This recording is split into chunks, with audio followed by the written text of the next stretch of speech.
We have arrived at our closing session, Addressing Equity, Lessons Learned and Opportunities for Sustained Focus in State Health Policy. Given the long-standing racial and ethnic disparities that have been exacerbated by this pandemic, we really wanted to close this year's conference with a focus on equity. And I'm so pleased to now begin that session. We're going to start with a fireside chat with Dr. Marcella Nunez-Smith, followed by a panel of senior state leaders who are really leading by example in addressing equity. It's an incredible lineup. So I know they have so much to share with you. So I'd first like to introduce Dr. Marcella Nunez-Smith. Dr. Nunez-Smith currently serves as Senior Advisor to the White House COVID-19 Response Team and Chair of the Presidential COVID-19 Health Equity Task Force. Dr. Nunez-Smith is also an Associate Dean for Health Equity Research, a CHN Long Professor of Medicine, Public Health and Management, and Director of the Equity Research and Innovation Center at Yale. Her research focuses on health and healthcare equity for marginalized populations with an emphasis on the social and structural determinants of health, the influence of healthcare systems on health disparities, and the advancement of community academic partnered scholarship. So welcome, Dr. Nunez-Smith, to the conference. We're so pleased to have you. Thank you so much. I'm just thrilled to be here. Congratulations on a successful meeting. Great. So I'm going to start with a broad question for you. COVID-19 has exacerbated long-standing disparities and inequities, which existed long before the pandemic. What has been the White House's approach to incentivizing equity to address COVID-19? And what's next in the federal government's plan to address equity within COVID-19 and beyond? Yeah, no, great. Thanks for that question.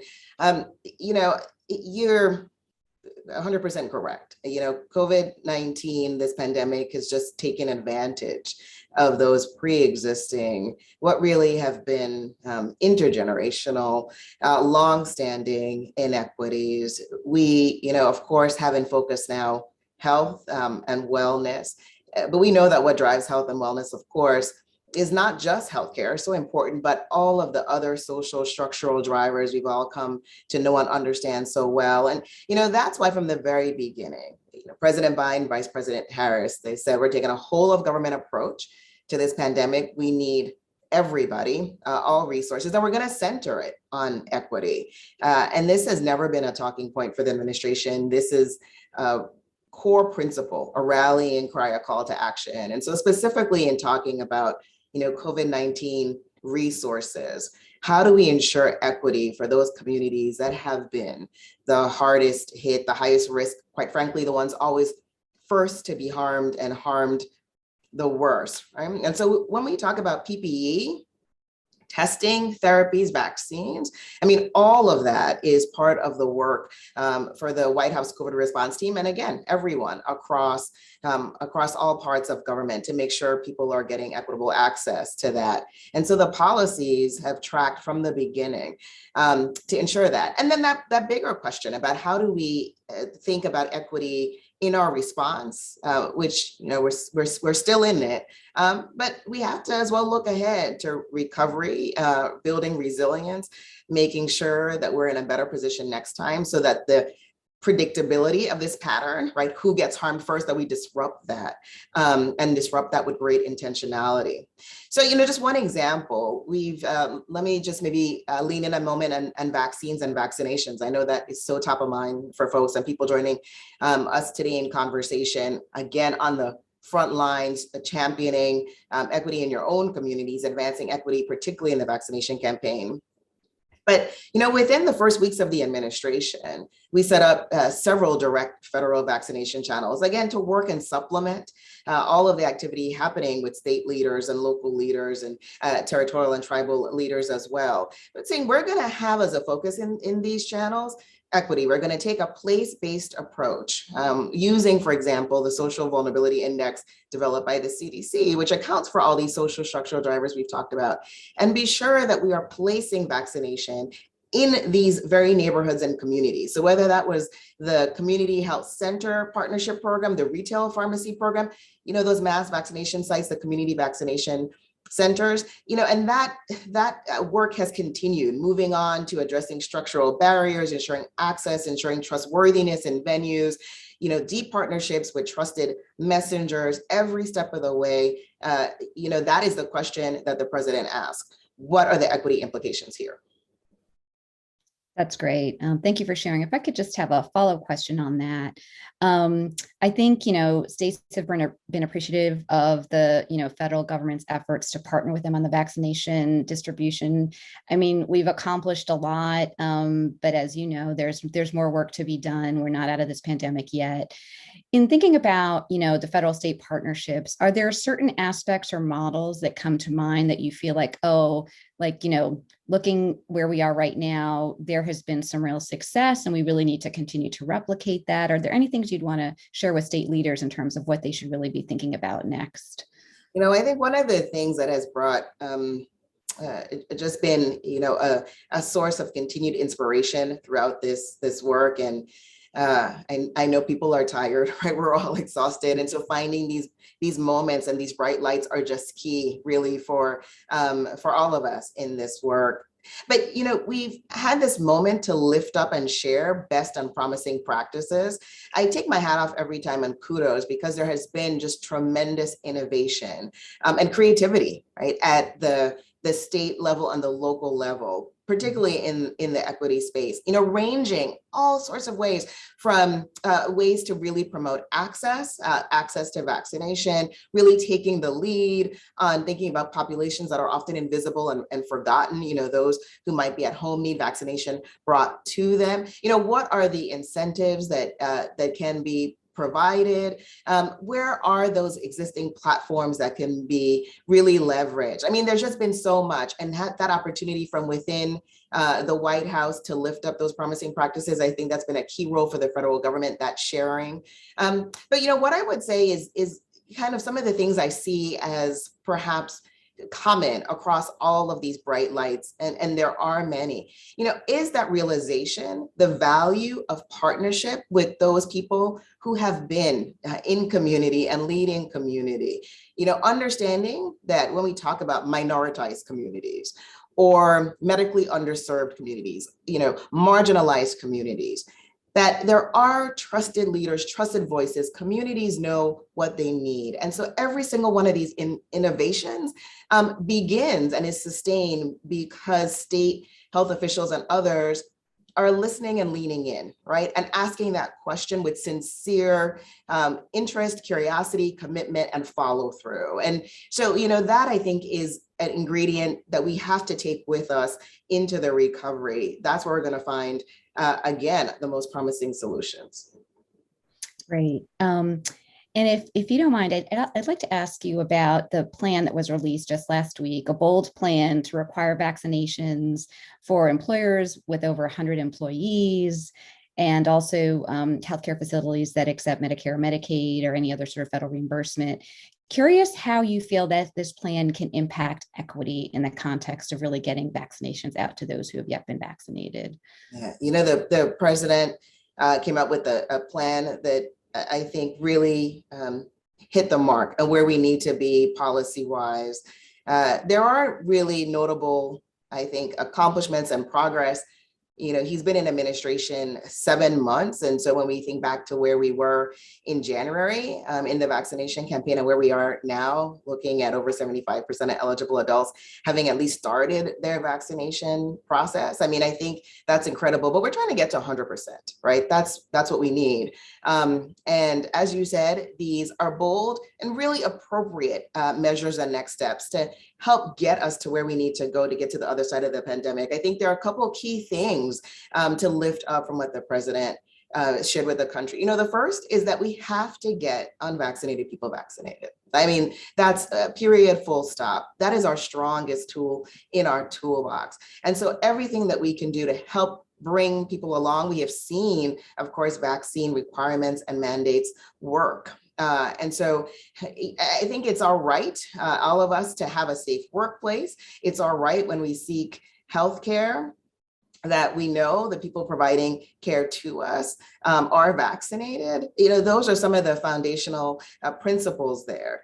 And of course, the president talked quite a bit about schools and making sure that we have K-12 schools open and open safely, right? That is critical. And we know how to keep young children safe. I'm a parent, I have one child who's been vaccinated and two who are too young. And so it's our job as adults to wrap around, right? And be cocooned and be vaccinated and to follow, quite frankly, all of the other measures that the CDC has so clearly laid out in terms of safe schools, keeping our economy going. And then I just want to talk about testing and lift that up, and therapies, because the president talked about that. We have to do more testing in the country. This to me is a huge equity consideration as well. And up top, I said, it's all the resources. We've never lost sight of testing, access to therapies, making sure, as we talk about monoclonal antibodies, that those are available everywhere and for everyone. PPE, the president sent masks to food pantries as well as community health centers. And we're doing that again with testing, right? We're gonna make sure that at-home tests are available to everyone. This is an important, again, technological advancement. We're not where we were a year ago. There's been a lot of advance, not just vaccines. And so with at-home testing, ensuring equitable access to that free at-home testing provided, making sure that pharmacies, again, will continue to provide free testing. So every single one of the policies, we of course have considered and thought about equity, and ultimately equity in this country means everybody getting connected with vaccination, making sure that the structural barriers are removed. People understand it's easy, it's free. We strive, again, in partnerships, as we've talked about with everybody here today, make sure that's convenient, and that people know the vaccines are safe and effective. I mean, this is the goal, and I'm very encouraged because as far as vaccination goes, we have seen a great narrowing in terms of gaps by race, ethnicity in particular, and much more work to do, of course, to reach some targeted populations, make sure everybody has a chance to get vaccinated. Great. And if I could just follow up with another question still on vaccines, we expect that there could be a third shot / booster approved very soon. How should states think about equity in that rollout? Is there any sort of words of advice? Is the federal government focusing on this? And if so, how can states effectively partner? Yeah, of course. I mean, we're all, of course, aware that the science is what we're going to follow when it comes to recommendations for any vaccination schedules. In particular, as we kind of come to understand the need for additional doses to optimize protection and durability, I think equity is a right question to have. One of the things that I've certainly heard is there are, of course, people who are still waiting to connect with vaccination. And the president, has said before, and I say now, we're going to show grace. Like, the reasons why people haven't gotten vaccinated yet vary. And we always want to take a posture of meeting people where they are, understanding that, providing information that people need to kind of encourage them to make that choice for themselves and keeping themselves and their families safe. So there are some people who are very close to yes and not quite there. And I've heard some people say, oh my goodness, are we going to divert kind of supply in terms of vaccination from people who haven't yet gotten vaccinated in our country to people getting additional doses? And I just want to reassure, the supply is there. From the very beginning, we anticipated the potential need for additional doses. And that's been part of the operational planning all along. So those doses for people who have yet to start their vaccination series, they are protected. And so I just ask everybody here to make sure to amplify that message, to use this as an opportunity for yet another round of that individual touch we know we need at this point to get people connected with vaccination. Keeping those access points open. Of course, at this time, we don't have the large community vaccination centers anymore. So just being really aware of what people will need, the same as they needed it in the first series, to connect with vaccination. So some work absolutely to do. Of course, additional doses are going to be phased and staged. And so, we have time to be thoughtful and intentional about the work. Great. And just as we start to wrap up, I did have a question for you about looking forward. What do you really anticipate in terms of challenges for particular communities of color within the COVID-19 response and really beyond. One of the concerns I think some state officials have is how do we continue to focus on equity as sort of, our work on the pandemic may, hopefully subside in the, in the future. How do we keep this focus? And so just curious from your perspective, how do you think we can reach those communities of color to address health disparities? I mean, the reality is so many of is within communities of color specifically, we're dealing not with a pandemic, but with a syndemic, right? And so as we have an opportunity to go around the country and engage in conversation, in partnership, in listening, and hopefully in gaining deeper understanding, we know the priorities are many, right? We're talking about issues of community violence, right? Of hopefully community resilience, but also educational opportunities, right? Economic stability, the quality and stability of housing stock, the access to nutrition, right? All of these things coming together to create the reality we see now. When we talk about equity, it means taking that on, right? All of those issues, in addition to making sure everyone has access to high quality healthcare. And so keeping that conversation, I agree, right? I mean, we have to be constantly combating the sort of next thing, right, that might distract or take our attention away when we need to remain anchored and centered in equity. It has taken hundreds of years for us to get to the state that we're in now. And so 18 months isn't going to reverse everything, but it is a moment.